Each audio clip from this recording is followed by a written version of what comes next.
ప్రతిరోజు కూడా సుప్రభాత సేవలో వెంకటేశ్వర స్వామికి జరిపేటువంటి సుప్రభాత సేవలో వెన్న తయారుగా ఉన్నది లేవు స్వామి అన్నది ప్రధానమైనటువంటి పాఠం ఆ సుప్రభాత సేవలో. ఆ స్తోత్ర పఠనంతోనే స్వామి యోగ నిద్ర నుంచి మేలుకుంటాడు. మేలుకున్న వెంటనే గోపాలుడు తలుపు తీసిన తరువాత వెంకటేశ్వర స్వామికి వెచ్చని పాలని ఆవు పాలతో చేసినటువంటి వెన్నని నైవేద్యంగా నివేదనగా ప్రతి నిత్యము ఇచ్చేటువంటి సాంప్రదాయం మన దేవాలయంది. అలాంటి దేవాలయం సంరక్షణలో ఉన్నటువంటి గోమాతకు జరుగుతున్నటువంటి అన్యాయం అంతా ఇంత కాదు. మా పాలనలో దాదాపు 550 ఆవులను, అత్యంత నాణ్యమైన ఉన్నతమైన ఆవులను, సాహివాల్, గిర్, కాంక్రీజ్ ఇలాంటి ఆవులని దాతల ద్వారా సమీకరించి గుజరాత్, రాజస్థాన్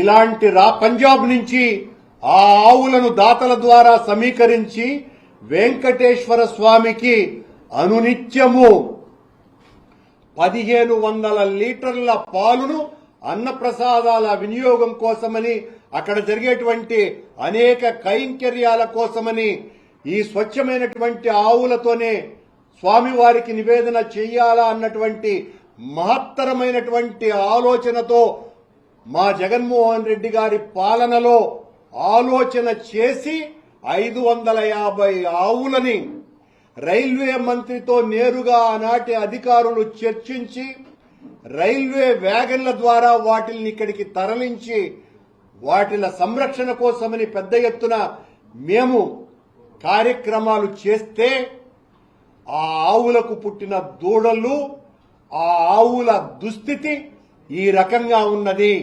మా పాలనలో రోజు 1500 లీటర్ల పాలు సమీకరించే పరిస్థితి ఉంటే ఈ రోజున 500 లీటర్లు కూడా కొండకు తరలి వెళ్లటం లేదు గోశాల నుంచి. ఇది పరిస్థితి. అక్కడున్నటువంటి అధికారుల పర్యవేక్షణ పూర్తిగా పోయింది.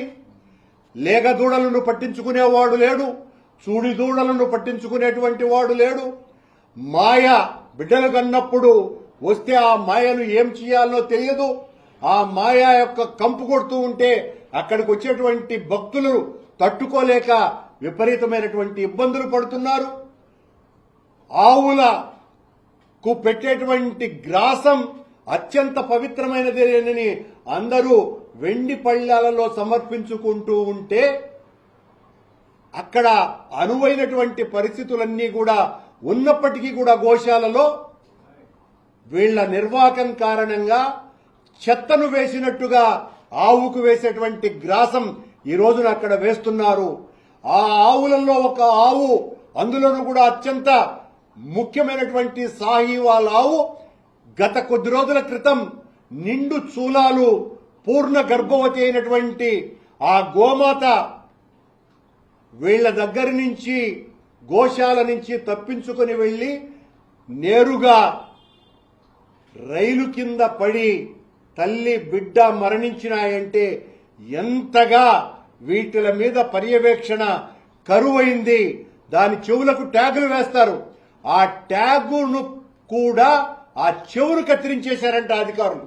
అక్కడ ఉన్నటువంటి సిబ్బంది అది టీటీడీకి సంబంధించింది కాదు అని తేల్చడానికి ప్రయత్నం చేసినారు.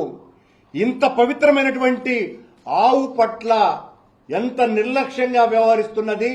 ఆనాటి మా ప్రభుత్వం, జగన్మోహన్ రెడ్డి గారి ప్రభుత్వం, స్వామివారికి అనునిత్యము కూడా ఈ దేశవాళీ ఆవుల నుంచే నెయ్యిని సరఫరా చేయాలన్నటువంటి సమున్నతమైనటువంటి ఆలోచనతో అనునిత్యము 100 కేజీల నెయ్యి తయారు కావటానికి 50 కేజీలు ధూపదీప నైవేద్యాలకు, 50 కేజీలు అన్నప్రసాదాలకు వాడటం కోసమని మేము ఈ దేశవాళీ ఆవులను తీసుకొని వచ్చి తద్వారా ఈ నెయ్యిని సరఫరా చేయాలా అనేటువంటి కార్యక్రమానికి దానికి సంబంధించి మేం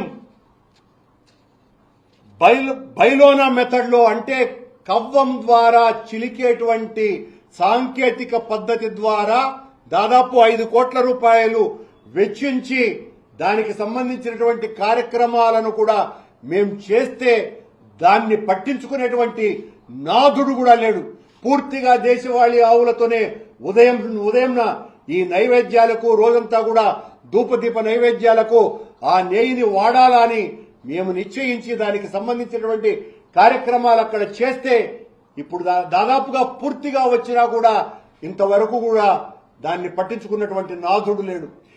ఎన్డీడీపీ వారి సహాయంతో దాదాపు 50 కోట్ల రూపాయలతో సహాయంతో మేము ఈ సాహివాల్, గిర్, కాంక్రీజ్, బాహుబలి ఇలాంటి ఆవుల పునరుత్పత్తి కేంద్రాన్ని ఏర్పాటు చేస్తే దానికి సంబంధించి దాదాపు వర్క్ పూర్తి కావచ్చినా కూడా ఈ పాలకులు వచ్చిన తర్వాత, చంద్రబాబు గారి ప్రభుత్వం వచ్చిన తర్వాత దాని పర్యవేక్షణ లేదు.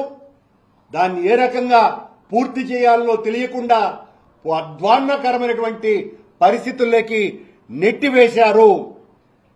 ఉత్తమోత్తమైనటువంటి ఆ బ్రీడింగ్ సిస్టమ్ ద్వారా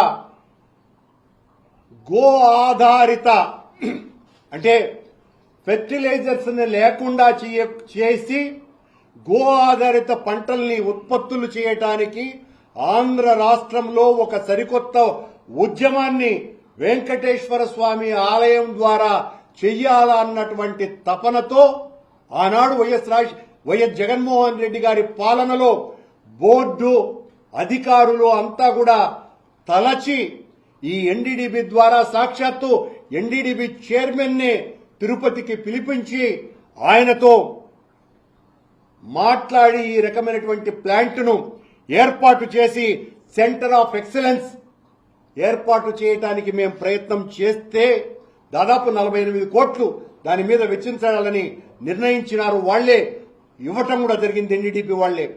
కానీ ఈ రోజు దాని పరిస్థితి ఏంటి? చివరకు ఆవులకు ఈ గతి పట్టించేటువంటి పరిస్థితి తెచ్చినారు. మంచి ఆవులను ఈ బ్రీడింగ్ కేంద్రం ద్వారా తయారు చేసి ఈ రాష్ట్రంలో ఉన్నటువంటి రైతులకంతా కూడా అందించటం ద్వారా రోజుకు వెంకటేశ్వర స్వామి ఆలయానికి లడ్డూ తయారీకి 15,000 కేజీల నెయ్యి అవసరమవుతుంది. కనుక ఈ దేశవాళీ ఆవులను ఉత్పత్తి చేసినటువంటి ఆవులను రైతులకు ఇచ్చి వాళ్లను ప్రోత్సహించి వాళ్ల ద్వారా ఈ నెయ్యిని సమీకరించాలా అన్నటువంటి ఒక గొప్ప ఆశయంతో జగన్మోహన్ రెడ్డి గారి పాలన సాగింది. మా మీద నిరంతరం కూడా దుష్ప్రచారం చేసి జగన్మోహన్ రెడ్డి గారి పాలనంతా ఏదో ధర్మ విఘాతానికే వీళ్లు పాలించినారు అని చెప్పినటువంటి ఓ పాపిస్ట్ పాలకులకి మేము ఈ రోజున మా జగన్మోహన్ రెడ్డి గారు చేసినటువంటి అద్భుతమైనటువంటి కార్యక్రమాల్ని ఈ రోజున ప్రజలకందరికీ కూడా తెలియజేస్తున్నాం.